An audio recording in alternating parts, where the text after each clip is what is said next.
Hey guys, remember the season finale of Supergirl, Season 2, Episode 22, Nevertheless, She Persisted, and I was definitely really looking forward to this episode, especially after the events of last week. And, I will admit that I was prepared to be just a little bit disappointed in this finale for that reason, because I do think that last week's episode is the best episode the show has personally given us, and I didn't really think they'd be able to top it from this episode. I just didn't really see that scenario happening. And did it happen? No, this episode was not at all better than last week's, but at the end of the day, I was still overall satisfied the way this finale turned out. Was this a perfect finale? No, there were definitely some things I think were a bit rushed overall, but I was very satisfied with the payoff, and the things we got here, I really did love.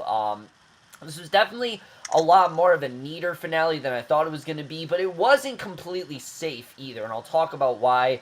But let's just get into this episode, because right off the bat, we get into some crazy stuff where we see Superman and Supergirl, they're brawling, and we find out very quickly that Ray actually used Silver Krypton on Superman to make him think that Supergirl is Zod. As we know, that's Superman's greatest enemy, and I thought this was actually really, really smart of Ray, the way that she was able to get Superman to perceive this. When he sees Supergirl, all he's seeing is Zod, and I thought this was just a really well done scene. I mean, you can tell, we know that rage that Superman really does have for Zod, and what Zod has done to him. So, the fact that Rhea, did this so it looked like she was Zod, I thought was really clever. Unfortunately, this wasn't nearly as satisfying as I thought it could be. The two are battling back and forth, destroying parts of National City in the process, and Supergirl's pleading for Superman to fight it because she knows, obviously, this isn't him. I mean, he knows very well she's not Zod,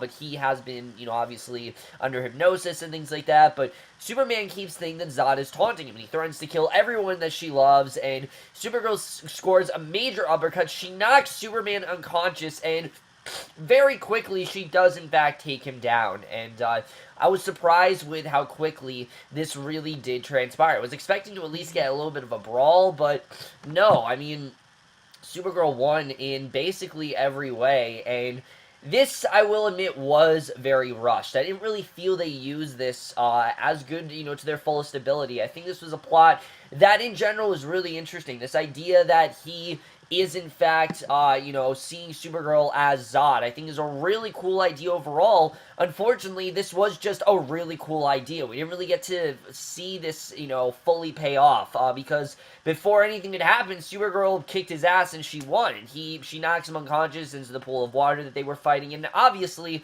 we knew Supergirl was probably going to win, but I just didn't feel like there was much of a fight here, really. Superman really did not put up much of a fight. Yeah, sure, he punched her a few times, but this is Superman, and we know the hatred he really has for Zod, and I really did not believe that Supergirl would win fair and square. I feel like this would have been a much more messier of a fight, especially when you factor into how powerful Zod really is, and the immense, like I said, animosity between him and Superman. I just didn't feel like it really made a lot of sense for her to win. I get it that, obviously, we want Supergirl to win, but I just wasn't that impressed with the way this turned out, and already this was off to a slightly rushed start, so I can totally understand people's complaints when they say that this scene wasn't as satisfying as it could be, because I'll be the first to say that, no, it wasn't satisfying. Luckily, the rest of the episode was a lot better.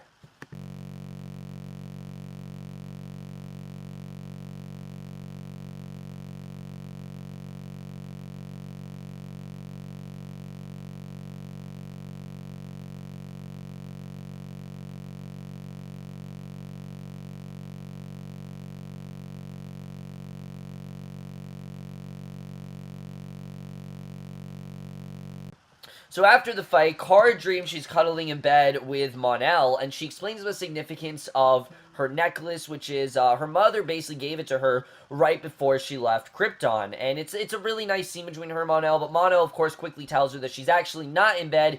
She is, in fact, in the Fortress of Solitude, and she wakes up, finds out that she flew Alex and Superman to the fortress before she passed out, and afterwards, Superman wakes up, and he's immediately cured. And look, I really love the dynamic between Supergirl and Superman. I think it's been one of the best aspects of the season, even though we really have not seen a lot of it. He's only only been like 2 episodes.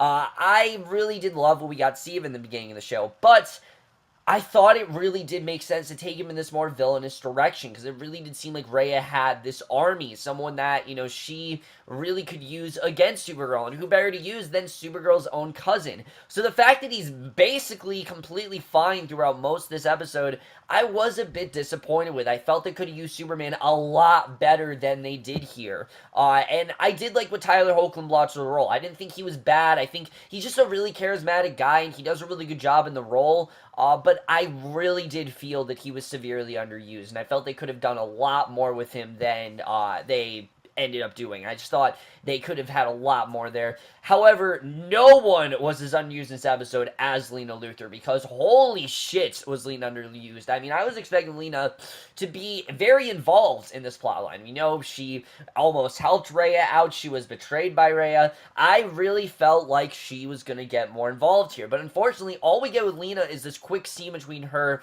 and Lily. We see back in National City, Lena and Lillian have an argument over Lena's involvement with the Daxamite invasion, and Lillian says that her cause was righteous, but maybe she picked the wrong Luthor, that she probably is not the one to do this. I mean, Lena clearly cares way too much about people for her to continue working with her. I mean, I like that Lillian is realizing that this just isn't really going to work. I mean, obviously, she appointed Lena because she knows the bond that they really do have, but they're also completely different people, and I think that's something that Lillian is really starting to realize here. So she gives Lena a box from Lex Luthor's vault, which Lena can use to the save world, basically. She can use this to the safe world, and we don't know what exactly this box is all about, but this is all we really get with Lena here, which, again, I was disappointed with, especially because Lena was just upgraded to a series regular. The fact that she didn't really have a lot to do in this episode, again, did definitely disappoint me a bit.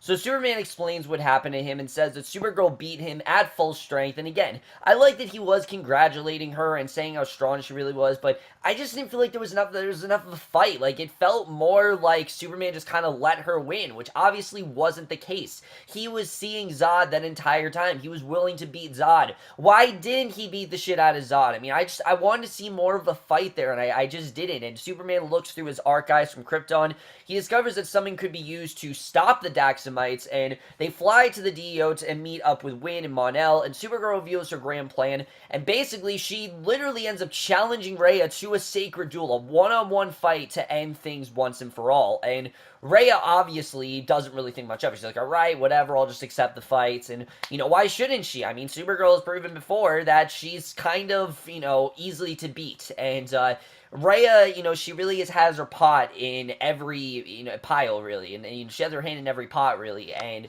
it really does seem like the odds are stacked, for Rhea than against her, and Mon-El's very upset, but Superman points out that she just beat him in a one-on-one fight, so she really is the champion of Earth. And yeah, I mean, again, she beat Superman, but again, he didn't really do anything. Rhea is going to do something. That's why this line just didn't really work that well for me, because Superman didn't really do anything to begin with, so why is he so impressed by Kara? I mean, he just kind of stood there and said things he was going to do to Zod. He just didn't really do much of anything. We got a few punches here and there, but I feel like Supergirl did most of the work, and again, that just wasn't that satisfying because of that. So John is still unconscious, but Mehcad telepathically asks him to wake up as the Great War is coming, and I loved seeing Mehcad again. I know obviously she left for a while, but we do get the reemergence of her here, and she says that his friends will need him, and John actually does wake up and asks Alex what happened, because of course, he has no recollection of what's happened since he's been asleep, and he walks inside the DEO's Central Command at the local media, dubs Rhea vs. Supergirl as the intergalactic fight of the century,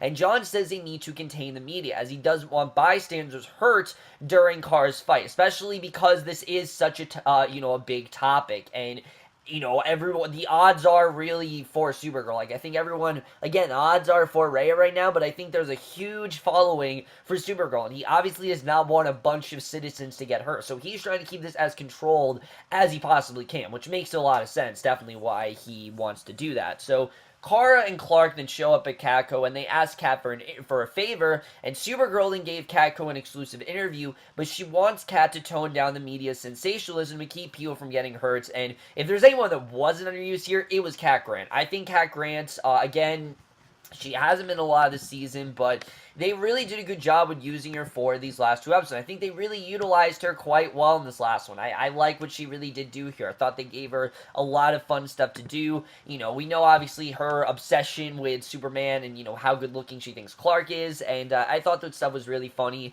But she agrees and tells Kara to let Supergirl know that everyone is rooting for her, including her. And I like seeing that Kat really is on Supergirl's side against someone who really is, you know, rooting for Supergirl. But it also is putting a lot of pressure on her because she wants her to do well. And afterwards, Superman gets an alert saying that Lillian wants to meet up. And when they show up to L-Corp, Lena explains their plan that Lex created a device that would put a trace amount of kryptonite into the air to force Superman to leave the planet. However, Lena can modify the device to put out lead instead, and it would be harmless to humans, but would make the atmosphere toxic to all Daxamites, including that of Mon-El, which, you know, obviously, Mon-El is Daxam, so this is a very risky situation. If, you know, Mon-El gets, you know, even far, you know, just a little bit close to that lead, then he will start to be affected by it. And we know how dangerous this really is. And I did like that Lena was helping them here. I just felt like she would play a more major role. And she kind of did. I just didn't feel like they did enough with her that I really expected them to do.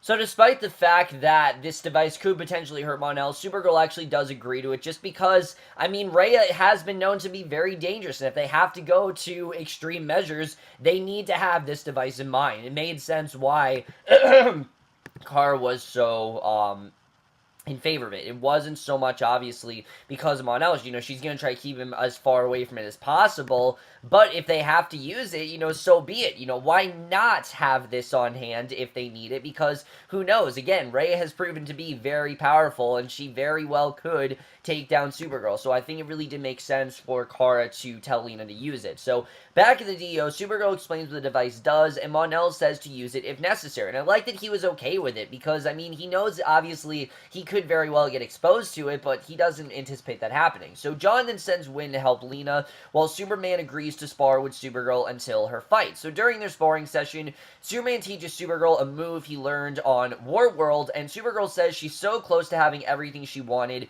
you know, a family, friends, of course, you know, being a reporter, all of this stuff she's always wanted, and, you know, it seems like she could lose it all if Rhea does win, because then her entire life will just be destroyed, and Rhea will take over, and that fear that she had in her, I thought was one of the best parts of this episode, is that she really does have this fear, you know, even though she is confident, and everyone seems to be placing their bet on Supergirl, she is not as confident as everyone else thinks she is. She is very convinced that Rhea could win, which is understandable. I mean, think of everything that Rhea has done. Think of how long this has been going on. This started as such a small thing, you know, just trying to retrieve Mon-El back to Daxam, but now it's turned into something much bigger, and now, obviously, she's very worried that she could be outnumbered here, and Superman says the people they love are their secret superpower because it makes them fight that much harder, and that's really what it's all about, is that, you know, the friends and family, that's what are keeping people from fighting, and I think that really does go for a lot of character seasons. I mean, think of the episode where Alex was kidnapped and Maggie had to fight for her, or think of when Mon-El was in danger last week. I mean,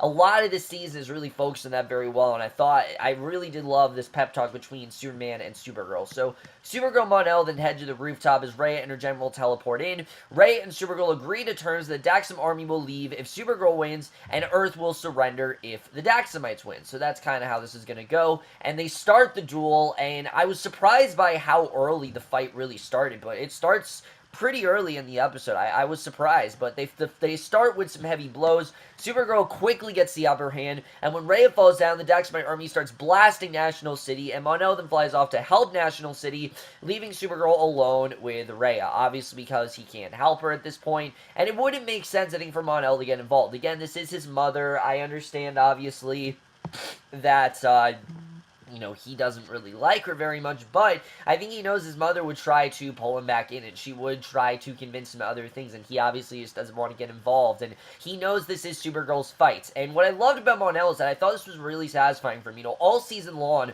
we've gone through that whole thing of Mon-El trying to fight Supergirl's fights and trying to help her out. this is the first time where he's kind of realizing that, no, this is her fight, and I do kind of need to step out in this one. Even though I think, back of his mind, he does want to help her, and he does want to intervene, he knows that that's been the main problem with them, is that he has gotten into a little too involved in some of these, scrimmages that Supergirl has participated in, and that maybe he just needs to step back a bit. So I like that he actually did make that choice, and I thought that was really satisfying for Mon-El overall. It's the little subtle things like that I thought really did encompass this finale quite well, and I thought Mon-El has been a character that's been a little bit confusing all year as to where he really does lie, but I did like that at the end of the day, he really does care about Kara, and that he really does want to protect her, and I know for a while a lot of people thought he was going to go evil, but I was much more satisfied with this result. Superman and John then fly off to help National City, leaving Alex in charge of the DEO, and meanwhile, Wynn and Lena finish the device, but when Lillian tries to turn it on, Lena says she gave the remote to Supergirl, which I loved. Again, it perfectly shows where Lena's loyalties lie. She's just not letting Lillian gain control, because she knows Lillian, there's always sort of a price that comes with, like, sure, I'll use the device, but you have to do this, this, and this, and Lena doesn't obviously want to do this, this, and this, so Supergirl also faced a complication. Rhea's blood is laced with kryptonite from the destruction of Daxam, and as Superman, Mon-El and John then save the city. Rhea's fight with Supergirl splits through a construction site, literally right through, and I gotta say, the effects in this scene weren't bad. I thought they were actually really intense, and Superman then takes down Rhea's general and Catco when Mehcad arrives with an army of friendly white Martians to even the odds, and I like that. I like that they both had a strong army here. So Supergirl gets the upper hand on Rhea, but Rhea orders her army to target every hospital and school in the city. She says, look, if you want me to, I'll just target all of them, and again, she's willing to do whatever she can to make sure that she's victorious, but after standing back for so long, Mon-El decides that he does need to get involved. So he does go to help her. He gives her a knowing glance, and she pushes the button to Leon's device, causing it to go off. And as Daxamite soldiers begin dying of lead poisoning, their fleet quickly moves off planets. And you see Rhea at the last moment does beg Mon-El to help her. That, hey, you can help me. I'll make things better for you. But Mon-El isn't he's just not that foolish. He's not going to give in, and he does refuse, and she petrifies, dissolves into dirt, and that was really satisfying to see. I thought that was a really well done scene, just to see her finally gets, what she really deserves, which is just, just be destroyed, and unfortunately, though, this doesn't go the way that they planned, because Mon-El, obviously, he is close to the lead, therefore, he does start coughing, and the lead is starting to affect him, so Supergirl asks Alex to pull out her rockets, and she gives Mon-El her necklace before he leaves and forces him to get in the rocket, obviously because he just can't be there, and before he flies off, he says he'll be a better person because of her, and Kara says that she loves him, and this is what everyone thought was really going to happen. That there's just no way that a character like Mon-El is going to last on, this season. I was very convinced that that was the case, like, they were going to keep him on for Season 3, but because of how central that dynamic has been all season long, I mean, the main dynamic of the season has basically been Kara and Mon-El, it makes sense why they are having Mon-El leave this season, because his arc is kind of over. We've gotten everything we can out of him. Most of this last arc was because of Mon-El, and basically, he managed to fly away, Supergirl watches and cries, and it's all just kind of happening at once. It's so abrupt her. Obviously, she doesn't want to say goodbye to Mon-El, but she knows it's the best thing for them, and I thought, again, that was definitely very satisfying. It was something I think we all kind of knew was coming, but it didn't exactly go in the way we all anticipated, and I was actually glad they decided to go in this direction. I thought it was very ballsy for the show overall, especially a character like Mon-El, who, for the most part, has received a positive response. I was surprised that the show did get rid of him as quickly as they did. So that night, National City and the DEO celebrates for surviving the DEO invasion, and Superman then confronts Supergirl and says that, one, he is leaving, which, again, you can understand, the show just doesn't have the budget to use him, which I understand. I think they used him well enough here. He says he's humbled by what she did, and he reiterates that Supergirl is stronger than he is, and leaves to go to Metropolis. And, again, I wasn't that impressed with what they did with Superman this episode. I thought they could have done a lot more with him as a whole, just because I really like what they did in this first 2 episodes. But I understand why they wanted to bring him back. I like that he was at least back in this episode. I just didn't feel they really utilized him that well. He had a lot of just repetitive speeches, and I just felt they could have done a lot more. But Mehcad then says she's leading the resistance on Mars, but that she left for Earth because she knew that John really did need her. And we've known that since Mehcad left, John has just not been the same. He hasn't really felt as complete with her. A part of his heart has just been missing, and they kiss, and Mehcad says she'll stay on Earth for a while, and I'm looking forward to this dynamic. I like that John does actually have someone. We know him and Mehcad, they have this great relationship, and for a while, he didn't really know if he can trust her, so I like that they are subsequently making amends, but also finding a way to stay together, and I really did like the way it was done. I thought that was very sweet overall, and I'm looking forward to seeing where that goes next season. So Alex comes out and comforts Kara by saying she's proud of her, and Alex offers to stay with her because she knows, obviously, that Kara is hurting. But Kara, again, being as selfless as she is, tells her she just wants her to be happy, just like she wants Mehcad to be with John, she just wants Wynn to be with Lyra. She doesn't want anyone to have to put their needs for Kara. She just doesn't want that because it's just a guy, and she tells Alex to never let Maggie go. She flies away, and we see Maggie approaches, and Maggie was barely in this episode. This is, to my knowledge, I believe the only scene we got with Maggie in this episode, which was very weird, but it was interesting the way this went, because Alex immediately goes up to Maggie and asks her to marry her. Yeah, so Alex and Maggie possibly are getting married, and Maggie doesn't really say yes, but she does give the indication that she is in favor of the idea. So are we possibly seeing a wedding next season? Is that going to happen? I really do hope the show doesn't get our hopes up there, because I really have loved Alex and Maggie as a couple. I will fully admit that the show has kind of rushed things with them, but I think that they did a really good job with getting us to really appreciate this relationship, and their relationship has been one of the strongest parts of this entire season, so I am looking forward to seeing if they do actually get married. I hope it does work out well for them. So the next day, Kara comes into Catco, and Kat sees her frowning and asks what's wrong, and Kara explains that she had a boyfriend when Kat was gone, and that her relationship ended, and she thinks that she's destined to be alone. Remember, she gave that whole speech in the beginning of the season of how she just didn't really feel like a guy would love her, and that she needed a guy in her life, and that she could be able to handle it all. And in the end, she kind of told herself that no, she can't really handle it all, because, she thought she had Mon-El, but Mon-El had to leave basically because of her. And I mean, in many ways it wasn't because of her. I think Mon-El truthfully just wanted to save her, and he wanted to get involved because he knew she couldn't take on Rhea on her own, so he felt like he had to help her out there. But truthfully, I think, he was okay with having to leave, and she feels she's destined to be alone, and Kat gives her this really great speech, and again, this really does show how vital Kat is to the show. She says that what women's strong is that they have the guts to be vulnerable, and that's really what it's all about, is that they are afraid to be vulnerable, and they aren't afraid to be alone. And Kat also points out all Kara's accomplishments over the last years, says that she's on a hero's journey, and Kara thanks Kat. She runs off when she hears sirens, and as Kara leaves, Kat reveals to herself that she knows that Kara is Supergirl, and I love this, because you guys know, way back in Season 1, she almost figured it out. She did put it together, but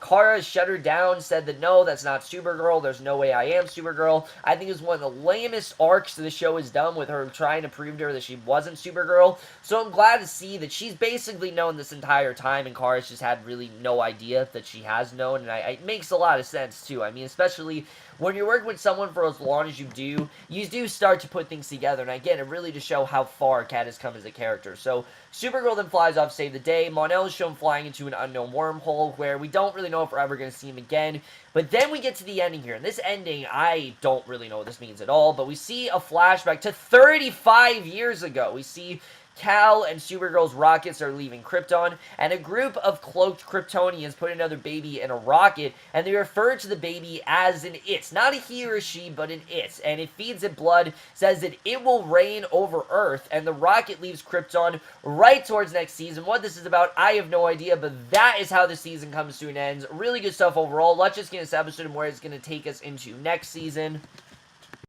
So, overall, guys, this wasn't at all a perfect finale, but when it really does come down to it, I was impressed with the way things did turn out overall. Let's talk about where this is going moving forward, because I have no idea what this baby actually means, what the significance of it is, what that's all about. I'm not going to try to guess. I have no idea what that's really about. I don't know if that's connected to Mon-El. I don't know if it's connected to Kara. I have no idea. I'm not going to try to connect that, because I just don't know. Who are these people? Why are we seeing them? I don't know what that's all about, but I do have a feeling it has to do with Lily and Luther, because I'm definitely getting the sense that we're not done with her, and honestly, I could see Lily and Luther possibly being the villain of next season, because Lily and Luther did say, look, I'm not done with you, so I feel like the Lily and Luther arc we wanted to get this season, we're going to get next season. I don't know if that's connected to that, but I'm just making an assumption that that's what that's all about. Maybe it's something completely different. I honestly have no idea, but again, I'm not going to try to connect what's going on there.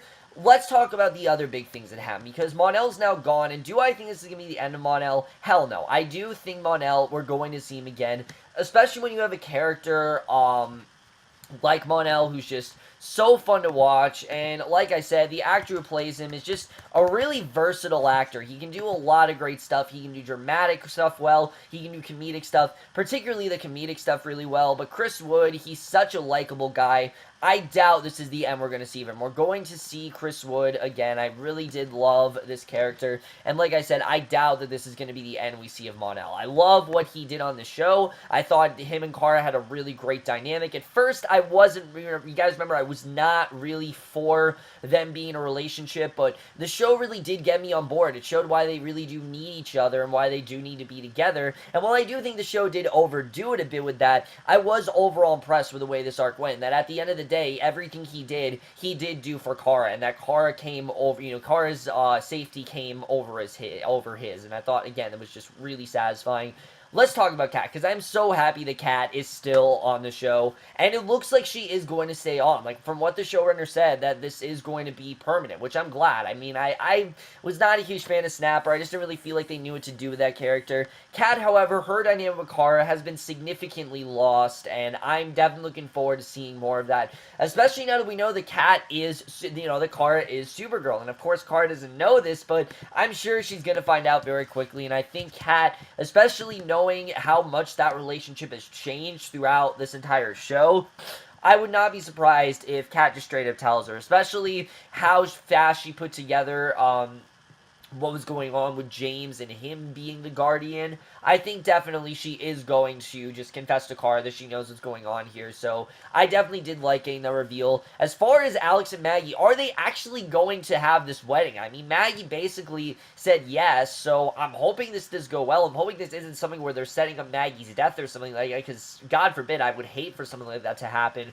Again, their relationship, I think, has been the most organic out of all of them this season. It's felt the most natural. It hasn't felt too heavy-handed, and it's made a lot of sense as to why they went in this direction with Alex, and it's really helped both of those actors shine for the better, and I do hope that they decide to, get married, because I think it would definitely be the right direction for them to go with them. And as far as Mehcad and John, I'm glad to see Mehcad is staying on Earth, but there's no way that the people on Mars are going to let her stay there. I mean, she's going to get pulled back in. She's going to have to face a lot of obstacles. I think she's aware of that, but I do think that she's going to try to stay on Earth as long as she can. I'm looking forward to seeing how this is really going to go. I'm hoping this is like a 2-episode arc thing where she's on Earth for like 2 episodes and then she has to get recruited back to Mars. That would really suck, and especially John, how much he's had this season, I definitely hope that we do get some really good stuff there, because I was very impressed with the way that did turn out. And then as far as Superman, like I said, I was a little bit unimpressed with the way the show handled Superman. I just didn't really think they fully utilized him in this episode. Other than that, guys, I was definitely impressed by this finale. I just feel like Superman and Supergirl's fight, they didn't really put up much of one. Supergirl kind of won fair and square, and that's because Superman didn't really do much of anything. He just kind of talked. He's like, oh, I'm gonna kick your ass, and oh, I'm gonna take away everything from you. But like, you didn't do anything. Like, honestly, he's a big talker. He just talked a lot, and that's not the Superman that we know and love. The Superman we know and love would beat her to a pulp if he had to. I mean, again, this was Zod. He didn't care who she was. He was under the impression that he was facing Zod, and I think he would have easily beat her to a pulp if he had to. So I don't really understand why we went in this direction. Again, obviously we want Supergirl to win, but I felt like it was kind of convenient the way they handled that. Other than that, guys, I was overall impressed by this finale, and I'm definitely going to give Supergirl the finale, Season 2, Episode 22. Nevertheless, less she persisted, a 4.5 out of 5, or an A-. And with that, guys, let's get into the season overall, because you guys know this has been kind of a mixed bag of a season. The first half of the season, I was completely in favor with. I was loving everything they were doing. I think the plots were great. I think the way they were giving all the character stuff to do was fantastic. The problem with this season, I think there was just a little bit too much going on. There was a little bit too much they set up. Look, I love President Marsden. I love Lily and Luther. But at some point, they really need to figure out what direction they were going. And for a while, I didn't really feel like they knew where they were going, and that's something that Supergirl's always had a problem with. So I am glad they did finally establish a villain in Rhea, but based on how much the show is setting up with Lillian, I don't think that was the original intent. I think they genuinely wanted Lily and Luther to be the villain this season. Either Brenda Strong was busy with other conflicts, or Terry Hatcher was on board. They're like, oh, we have to use her to our fullest potential because we only have her for this limited amount of time, which I get, but I just feel like you could have held off. Like, obviously, Terry Hatcher, I think, still would have done the show if they would have been like, let's just hold off for a couple episodes and let's use her next season and let's concentrate on Lily and Luther. I think they just got a little too in over their head, and there were just too many cooks in the kitchen. You know, really, that's the best way to describe it. I felt like there were just too many things that they wanted to do, and it just didn't really work. However, I thought this was a very strong season when it came to the characters. I thought the characters were really great all season. Alex, John, Wayne, all of them became a lot more interesting. Alex especially was a lot more than Kara's sister. You could see how confused she was. You could see how how accepting she really, how unaccepted she really was, and that she wanted to be a lot more accepted. And her having that transition with Maggie, I thought just worked really well. And then Mon-El coming in, him kind of being this unknown, unknown to Earth, and not understanding the ways that Earth really understands, the different intricacies, and the ways just regular human conversation works, was really fun, and I think they really did do a good job in embracing that humor, and embracing that kind of eccentric tone that they took with Mon-El. I thought that was definitely very well done. However, the second half of the season, I think the main problem this season is that they did ultimately focus a little too much on Kara and Mon-El. As much as I did want these two together, I think they were a bit forceful. Like, they wanted you to care about them no matter what. They're like, oh, here's Kara and Mon-El. We know you want them together, right? You gotta want them together, right? You have to want them together. And again, initially, I was not for that. I saw these two as best friends. But as the show went on, because of how good they did, it really wanted them together, they got me on board. And I thought for the most part it did work, but I do think the show did overdo that dynamic a little bit too much. But I am overall happy that is only one season, because as much as I do like Kara and Mon-El, based on the way The Flash has turned out with Barry and Iris, I really was not looking forward to an entire season of Kara and Mon-El together. I think it's good that Supergirl wants to do something a little bit different, and at least right now, I like that they are going in that direction where Kara is single. I think she's just better as a single lady, because she just has less on her mind, and I think it just makes more sense for her to be single at this point. So I was overall happy they took her in that direction. Overall, guys, when it really does come down to it, it is kind of like night and day. This season was great. I really was impressed with the way this season really did turn out. There are a lot of things from season 1 that they basically forgot about. Like, I don't think anyone ever mentioned Maxwell Lord. Like, remember that whole Maxwell Lord cliffhanger from season 1? Yeah, me neither. I don't know what happened to that. He just kind of disappeared. Lucy Lane also disappeared. These characters were never spoken of again, and I hope that's not the case for this season. I hope we do hear about Mon-El again, because he was such an impactful force in Kara's life, and I'm sure we definitely will hear about that again. I don't think this is the last we're going to hear of those characters. One thing I do wish, though, for next season is that they gotta find a way to balance things together, because Season 1 was too focused on Catco. It really was. I think everything was just Catco, Catco, Catco. I love Cat Grant too, but holy shit were they oversaturated with that. And this season, way too much DO interference. And I get it. That's CW's method. They're trying to be like the Flash and Arrow, where they could just, churn out random villains every single week. But it felt less organic. It felt more like they were trying to churn out whatever shit they had every single week. And I really feel that Season 3, they gotta try to balance those two arcs together, because that's what makes Supergirl so great, is that Kara is, she is this obviously very powerful superhero, but she also is this normal girl who just wants to be a reporter, and I just didn't feel like that arc was as satisfying as they really wanted to be, and at the end of the day, I really do hope they do find a way to counterbalance those two next season. But overall, guys, I was very impressed with season turned out. It's just a bit better than season 1, other than the fact that, like I said, the tone was a bit jumbled. I think for the characters and the plot, they really did up the stakes of a lot of things this season, and for the most part, it really did work in their direction. I was very impressed with the way the season turned out, and I'm definitely going to give Supergirl season 2 as a whole, again, just like the finale, a 4.5 out of 5 or an A-. And with that, guys, that's it. Supergirl Season 2 is now finally over. I can't believe the season really has gone by as fast as it has, but let me know what you guys thought of the season finale overall. Left your thoughts on it. Where do you think we're going to go in Season 3? What's the deal with that last scene? I have no idea what the significance of that is, but I just want to thank you guys for watching my reviews all season long. Definitely have really enjoyed watching the show with you, and I'm definitely looking forward to seeing how Season 3 turns out. But that's my review. Hope you guys enjoyed it, and I will see you guys in my next video, which I think will be for a movie review. Don't quote me on that, but I will see you guys for that. Okay, bye.